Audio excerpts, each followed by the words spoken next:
Hi friends, welcome to Lalitha channel. Gongura పచ్చడి మనం ఎలా చేసుకుంటే 10 రోజుల వరకు నిల్వ ఉంటుంది. మనము గోంగూర చెట్ల నుంచి ఇలా ఆకులైతే తీసేసుకొని కడిగేసుకొని ఒక క్లాత్ మీద వేసుకొని ఆరబెట్టాలి. వాటర్ అంతా ఆరిపోయినంత వరకు ఆరబెట్టిన తర్వాత నేనైతే ఒక ప్లేట్ గోంగూరని తీసుకున్నాను. స్టవ్ ఆన్ చేసుకొని 2 స్పూన్ల నూనె వేసుకొని ఈ గోంగూర ఫ్రై చేసుకోవాలి. అలా కలుపుతూ ఉండాలి, లేదంటే ఈ కళాయికి అంటుకుపోద్ది అన్నమాట. అందుకోసం ఇలా నేను చూపించిన విధంగా ఇలాగా ఫ్రై చేసి వేగిపోయిన తర్వాత ఒక ప్లేట్లోకి తీసుకోవాలి. స్టవ్ ఆఫ్ చేసేసుకొని ఒక ప్లేట్లోకి వేసుకొని ఫ్యాన్ కింద అయితే చల్లారి పెట్టేసుకోవాలి. నెక్స్ట్ ఏమో స్టవ్ ఆన్ చేసుకొని ఇంకో బౌల్ పెట్టుకొని ఆ బౌల్లోని 2 స్పూన్ల వరకు నూనె వేసుకున్నాను.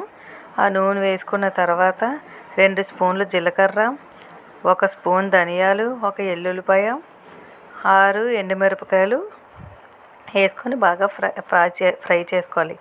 ఫ్రై అయిపోయిన తర్వాత వీటిని కూడా చల్లారనివ్వాలి. చల్లారిపోయిన తర్వాత ఈ మిశ్రమాన్ని ఒక మిక్సీ బౌల్లోకి వేసుకోవాలి. మిక్సీ బౌల్లోకి వేసుకొని తగినంత ఉప్పు, నేను కల్లుప్పు కాబట్టి ముందే వేసేస్తున్నాను. 2 స్పూన్ల వరకు కల్లుప్పు వేసుకున్నాను.